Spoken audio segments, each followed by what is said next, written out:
Dylan Stewart is a game-wrecking pass rusher with elite physical tools and traits. And if he were in last year's draft class, he'd be the first defender off the board.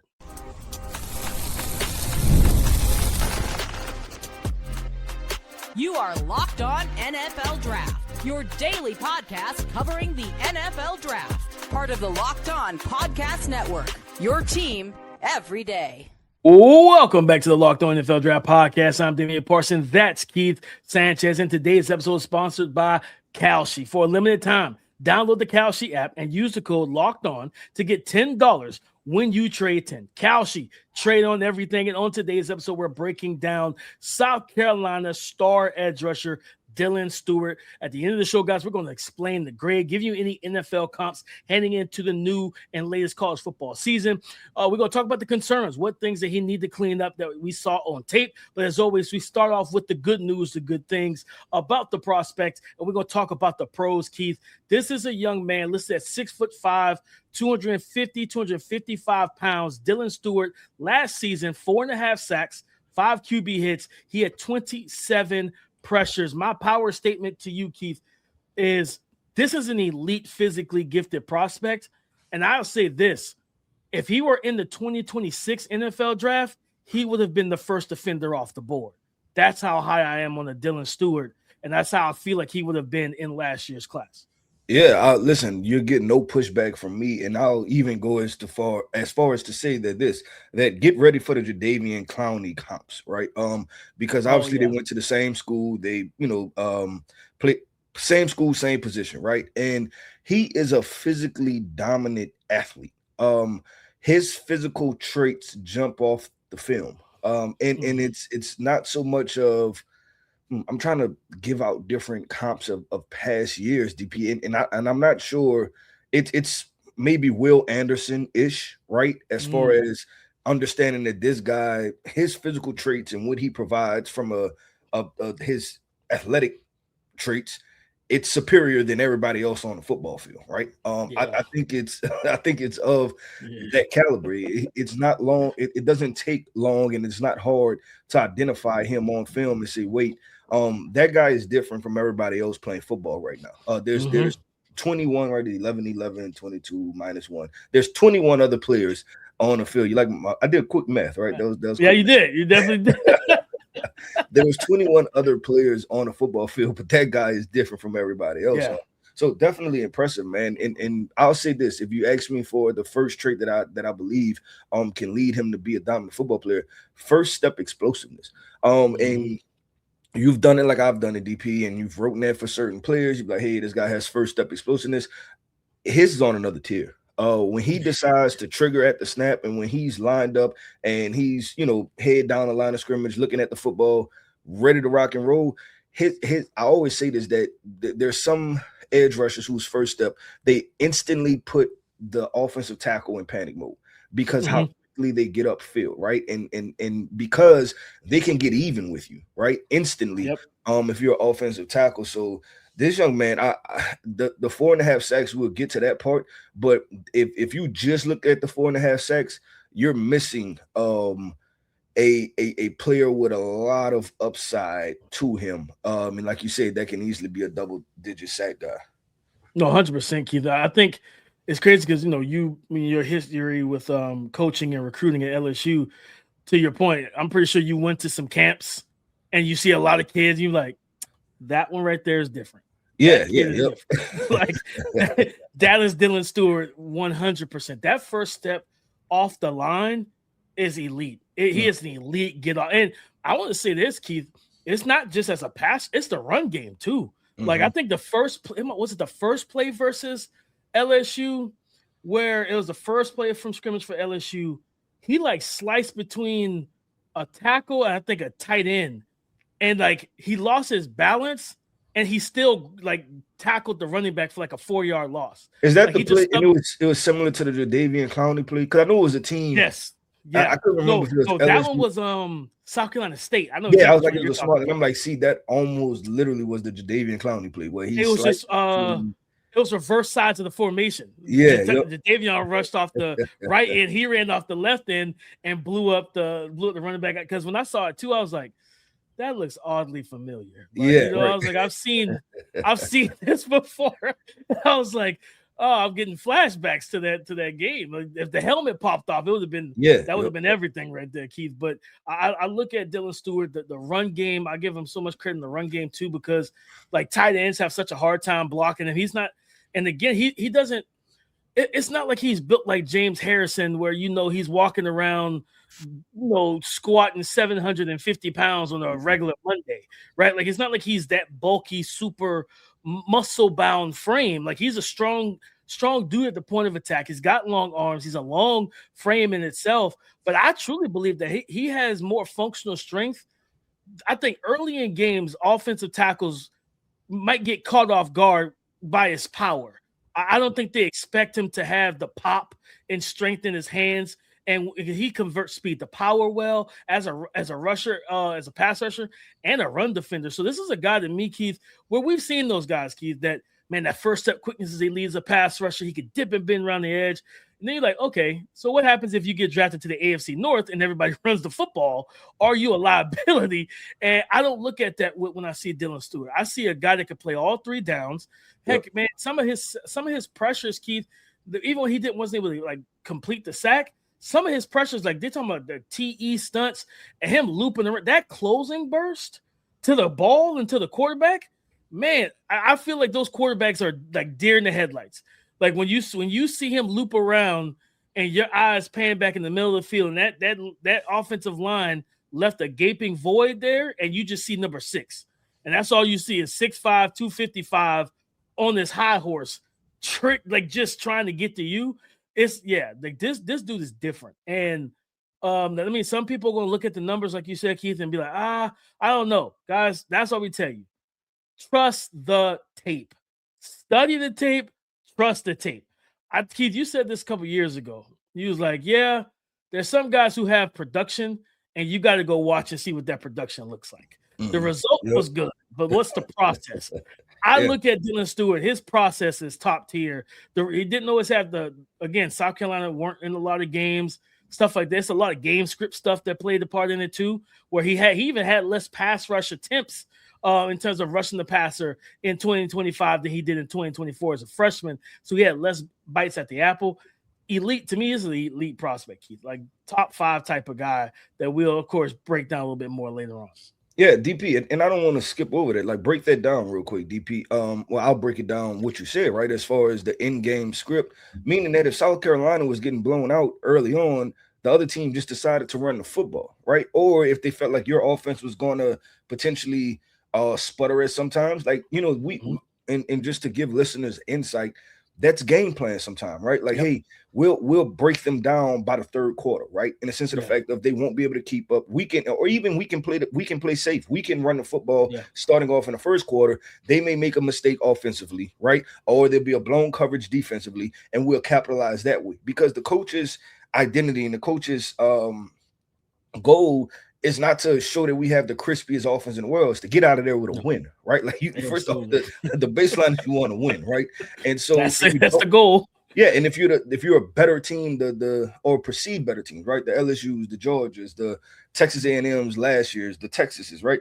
Is that you don't want to lose that game. You don't want to lose a South Carolina game and be the upset person, right? So you're like, okay, what we have to do to get in there and get out of there and win. And so that definitely does affect a player's opportunity for pass rush attempts. So I think that's very important when it goes down production. And I agree with you, DP, right? You have to look at process, right? Process over production, right? We've seen it with not the basketball reference, right? We've seen it with the Celtics, right? They tell us that Jaylen Brown was the 7th best player on the team. I don't know who believes that, but that's what stats and analytics. You log into Twitter, you're gonna see some people trying to like stamp that, like, oh, that's the truth. It's not. I promise you, it's not. Yep. So just watch the film. WTF would I always say, watch the film. But DP, let's do this, man. Let's talk about the concerns, right? The limited sack production, and there are other things that he needs to improve on as a player. I want to dive into what you observed through the film and watching Dylan Stewart, the edge rusher from South Carolina. Let's discuss that coming up next. Support for today's episode comes from Indeed Sponsored Jobs. When workplace chaos hits and you need the right hire, Indeed Sponsored Jobs helps connect employers with candidates who match specific needs like skills, certifications, and location, so less time gets spent searching and more time gets spent finding the right fit. People are finding quality hires on Indeed right now. In the minute I've been talking to you, companies like yours made 27 hires on Indeed, according to Indeed data worldwide. Usually the biggest difference isn't someone doing more work. It's having somebody who knows exactly what needs to happen and helps everything just run smoother. So listeners of this show will get a $75 sponsored job credit to help get your job the premium status it deserves at Indeed.com/podcast. Just go to Indeed.com/podcast right now and support our show by saying you heard about Indeed on this podcast. Indeed.com/podcast. Terms and conditions apply. Need to hire? This is a job for Indeed sponsored jobs. Breaking down the concerns for South Carolina star edge rusher Dylan Stewart, Keith. When I look at the tape, I think the first thing that did show up for me was pad level at times. He could play a little high. Again, he's 6'5", right? Like he's 6'5". He's tall, linear kid. Like you expect him to kind of play a little high. Like it's not to the point where it's like a detriment, but it's just something, that I jotted down. Like, okay, you can lose leverage a little bit sometimes, a little early in reps, because you just pop out of your stance instead of that drive phase and then strike and keep your pad level even and low. So then you can uproot the offensive lineman, or you're already in drive phase. Now you can dip and bend, go from the stab to the rip and bend around the arc, and now you're to the quarterback. I think that with his pad level, Keith, and honestly, I'll say this: I still think he's a raw pass rusher. Like I don't even think he's nowhere near a fully developed player at the pass rush spot, which is exciting and terrifying for opposing quarterbacks, because it's like he's doing this and he hasn't fully figured it out. Like, you know what I mean? To where like we talk about process. I want to see his process get better as well. The pad level and just how he plans to attack opposing offensive linemen all four quarters, right? Hey, if that guy's sitting on your right hand and keeping you from the outside arc, okay, let's get it inside, whether it's a Euro step, it's the spin counter, whatever the case may be, double hand swipe inside. I want to see him develop those counters that really is going to allow him to flesh out that entire skill set, because this is such a talented kid. He's just still kind of raw to me. Yeah, no, I agree. In part of the production part that we discussed, right? That's some of it, right? Is that he can be more precise a rusher of the plan. Right now, Dylan Stewart is effective as a pass rusher because he's an elite athlete. He's an elite athlete, and something we didn't discuss in the first segment, he operates with a very high motor. So hustle and being an elite athlete is getting him production. But I agree with you. There are things with his hand counters that he can clean up. It's honestly just outside of having a explosive first step, what is your plan, right? It's like, okay, cool. You have an explosive first step. And you watch Aaron Donald so many different times, right? And obviously we know that he was an explosive athlete at the interior defensive line position, but he still has a plan, right? He's talking through. I think he was helping, and weirdly enough, I think it was Jaquan Brisker, the safety, helping the safety with pass rush. I'm pretty sure it was Jaquan Brisker, which is interesting. Crazy. Yeah, in itself. Unless Jaquan made a positional change, but he was helping Jaquan Brisker, but he was discussing so many things, right? Like attacking shoulder, when you get even, like that, when you get even, here's when you trigger hands, things like that, right? And so I think all of those things are the things that Dylan Stewart can afford to learn, and it'll improve his game and just make it, honestly, it makes him more dangerous because he can win a lot quicker. And like he can get done a lot quicker, right? Like he can get, which he already does now, but like, to your point, it could be done a lot quicker for him. 100%. So I seen that. I wanted to ask you, well, there's some IQ. Do you think is an IQ issue when it comes to pass rush, or you think it's just a result of just learning what to do? Because sometimes it could go both ways, right? Like you have some pass rushers who you're like, all right, man, you could have, like, you just see them sometimes run themselves out of the play and things like that. Yeah, I think I don't think it's an IQ thing. I think it's just more so reps and just that overall development. I'm a big physical athlete, and that's how I win, right? And Keith, we've seen it with the quarterbacks, we've seen it with all different type of positions. When you're accustomed to winning like that, you continue to do what works, right? That old phrase, if it's not broke, don't fix it. Sometimes that's what I see with a lot of these super, like these superb athletes. They lean on that. It was like, listen, if it's not broke, why should I change, right? Like, I remember when Todd Gurley was coming out, people were like, man, they don't throw him the football. Well, no, because he's running for 300 yards. Like, I don't need to throw him the football. You know what I mean? He's got 300 yards and 4 touchdowns, and we won by 40. I don't need to throw him the ball 15 times a game, right? Randy Moss, people like people think Randy Moss is only a deep threat. You go back to Minnesota Vikings, Randy Moss, you see him out there routing guys up. But when you can't run with me and I throw the hand up, like, I don't care. Run that go route, Randy. Run it. I like, you know what I mean? Like, we gonna run it till the wheels fall off. I'm trying to take 16 of those a game. Yeah, you know what I mean? He was the only deep threat all the way to the Hall of Fame, right? So exactly. So it's like it was like one of the best ever. So like that's what it is. I think it's more so like I think also, Keith, I think it's, as we know, we've seen it. Matter of fact, I'll use Georgia as an example. How many times we scouted a Georgia defensive lineman, and the only one that's come out polished was Jalen Carter. Yeah. Everybody else, use of hands were raw. Their process was they were just told be big, physical, and more athletic than your opponent. Well, I know I could do that because that's what I am, right? So I think that's probably the big thing, Keith. I think it's just coaching emphasis, and just really teaching him like, hey, there's more ways to win than just like speed and explosiveness around the edge. Yeah, no, I agree with that. And that's something that's going to, I will be interested to see, and that's why we do this segment, right? The concerns, the area of improvements, because I'm going to be paying attention to that part, right? And see if the numbers jump up a little bit, right? As far as whether it's sacks, pressures, or hurries, right? Like whatever it may be, the pros, what we talked about in the first segment, the high motor, the physicality that they play with, the length, the being a physically dominant athlete, those things translate. It's just a matter of getting Dylan Stewart from, hey, okay, cool. Right now, operating in this level, you can be a 10 sack guy. How do we get you to 16, 17, 18 sacks in a season? And you're a threat to do that every single season, because that's part of his ceiling. Like some guys we watch and we like, yeah, like we throw certain things out, right? 18 sacks, it's just not in your cards, right? It just won't work for you. It's not there for you. This young man has all the physical tools. But DP, let's do this, man. Let's go ahead and transition, because I want to talk about the draft grade, right? What draft grade do we have for Mr. Dylan Stewart, the edge rusher from South Carolina? Let's discuss that coming up next.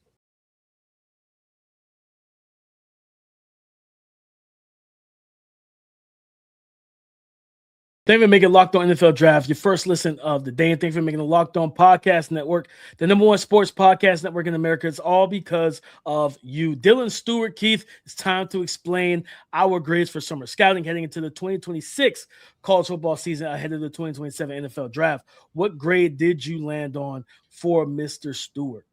Yeah, I gave him, DP, I gave him a rare grade, that all-pro rare. Just can be something special. And I'll say this, that we've watched the quarterbacks, we watched running backs, we watched wide receivers, we did corners, and we're wrapping up with edge rushers, right? I'll say this, that it's him and Jeremiah Smith that are vying for who can be the best player in this draft class, that check the boxes from all the physical tool standpoint. Now it's just a matter of what is your tape resume? What is your film resume? But I put those two in a category by themselves as far as being rare prospects that were physically gifted to do things. And now it's just a matter of cleaning up the details. No, I love that, Keith, because I'm right there with you. I'm right there with you. To me, it's him as well as those two, as those, like, just, again, I did it with Jeremiah Smith. Am I going to – screw it. That generational tag. If you want to give a guy and you want to use that tagline. Are you using it, DP? The question is, are you using it? Are you using the generational label? I am not. I will say, no, I'm not. But I will stick with, I'll use elite. He's an elite. I give him a top 5 grade, Keith. I think he's right at, like, literally, arguably, they said top 2 prospects in this class. This dude has everything: arm length, strength, 6'5", 255.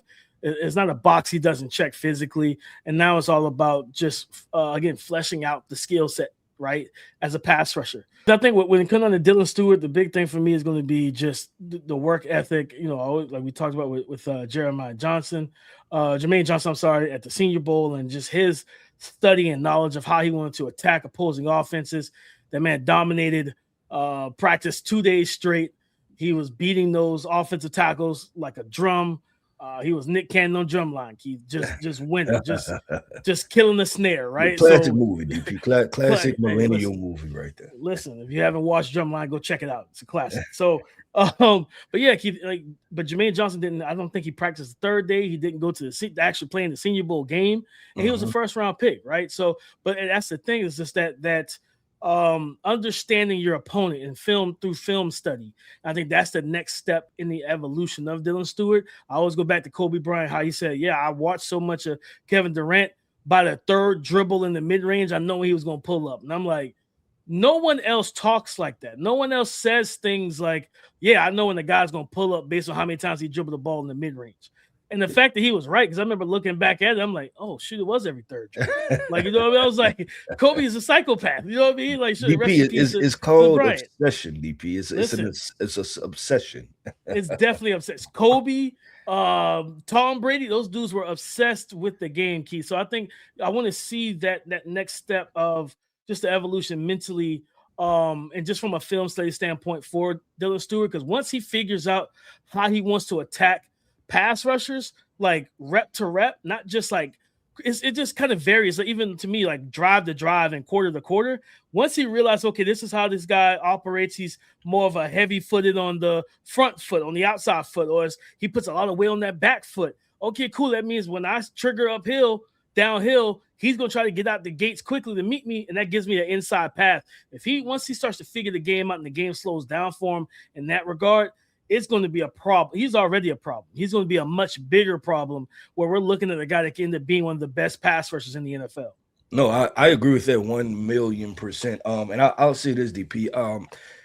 I'm excited to watch him. I'm excited for college football season. And listen, I love the summer, right? It's July, middle of July. I love summer. Spend time with the fam, right? I'm starting to get an itch, DP. And then I think it's a football itch, right? I think I'm kind of ready for September, right? I'm ready for September to go ahead and roll around. If we could just skip August, right? August is kind of, because August isn't, it's kind of summer, but the kids are going back to school, and then it's not football season. So it's like, we got to figure out something to do with it. We get preseason, we don't get no college football. We get preseason. I guess, we get a little preseason. I agree with that. We get some preseason, right? We get to talk about these rookies and everything. I wanted to ask real quick, NFL comps. Do you have any comps? So I brought up the Will Anderson conversation, right? I think I'm going to finish flushing that one out before I throw that out as a comp. Brian Burns was another one that came up for me, but I know a lot of people just used him for another prospect. I can't think what prospect, but I know that he was heavily utilized for. I think I used him on the prospect recently too. Yeah, no, it's I can't think of who it is. And then because you said it, and then a couple other people started saying it too. I can't remember who he was compared to. And it was a prospect that just came out. Was it JPJ? James Pierce Jr.? I think I used him for James Pierce Jr. If I'm not. That might have been. Yeah, it might have been. That makes sense. It probably was him. But I thought of Brian Burns, and I thought of Brian Burns from what people were talking about too, with just him taking that next step, right? And you watched him take that next step, and he's an all-pro caliber edge rusher, right? Like he, unfortunately, just everywhere he went, being in Carolina, it was kind of out of the spotlight, and then being in New York, in the spotlight, but it's a bad spotlight right now, right? So we see they get things turned around. So I thought of Brian Burns, man, but I'm excited to continue to flush through that to see who he comps to as far as NFL comp. I just didn't know if you had anybody that popped into mind. Yeah, I tried to stay away from it, Keith, but it was definitely Jadeveon Clowney popped up. I tried my best. It was Jadeveon Clowney. Because you remember that was, for everybody listening, that was the class where it was between him and Khalil Mack and everything, which we know how the careers now. Jadeveon Clowney has had a really good NFL career. Yeah, he's and I think people want to label him as a bust. I don't think he's a bust. I think he just didn't never reach that ceiling. He didn't touch the ceiling, right? But he's been in the NFL 10 plus years, played edge rushers, been productive. Like it's not a bust like that. That's not at all. I mean, Khalil Mack looks like he has a Hall of Fame caliber career, so I get it. If you compare those, I agree with that. Yeah, I get it. Khalil But Mack has been more productive. Clowney came out 6'5" in the quarter, 266. He ran a 4.53. 37.5-inch vert. Like, he was a freak of nature, man. But Keith, there was another one I pulled up on mock draft. As soon as I saw the name, and I was like, he could be like this guy. And that's Danielle Hunter, with the Houston Texans. He could be a Danielle Hunter, which I think, Keith, probably a more explosive version of Danielle Hunter. Danielle ran a 4.57. I think he might run faster than that. Yeah, I could see that. And Danielle was very interesting because Danielle had little to no sack production in college at LSU, coming out of LSU. Like, and he's a prospect, and I'll say this, that he might have been somebody, and obviously I wasn't doing the NFL draft, but he might have been somebody that people would have missed on, and that's why you can't look at the numbers, right? Because he had minimal sack production. Like, I literally think might have been 2 or 3 sacks. I gotta look up the numbers.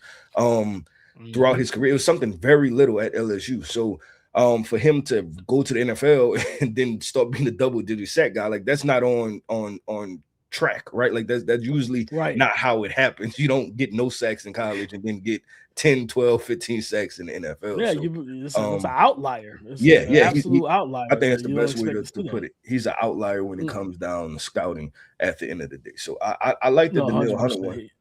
Because he only had 4.5 for his career. Yeah, that's what I was saying. I knew it was something very small. I knew, because we used to always talk about him. 4.5. Like, 4.5 through his entire college career, not just one season.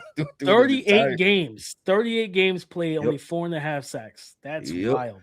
Yep, insane. So, but I like that comp, DP. I like it from a physical trait standpoint too. Just their physique and what they look like. I actually really like that one. So we'll see when we'll continue to discuss this guy. And from listening to this, y'all know that we are extremely excited about Dylan Stewart. Absolutely. So you're going to hear about Dylan Stewart if you're listening to the Locked On NFL Draft podcast. But DP, that wraps up another episode, man, of the Locked On NFL Draft podcast. I want to end this podcast off by saying shout out to our everydayers. Thank you for tapping in with us each and every single day. I am Keith Sanchez. You can find me on X at The Talent Code. That right there is my guy, my co-host, Mr. Damian Parson. You can find him on X at DP_NFL. Like we like to say, man, y'all come talk to us because we like to talk back. Go subscribe and follow for free on YouTube, wherever you listen to podcasts, to get the latest episode as soon as it is available. On tomorrow's show, we're breaking down Texas star edge rusher Colin Simmons. Is he the Khalil Mack to Dylan Stewart's Jadeveon Clowney? We'll talk about all that on tomorrow's show. So come and join the conversation again tomorrow on the Locked On Podcast Network. Your team every day.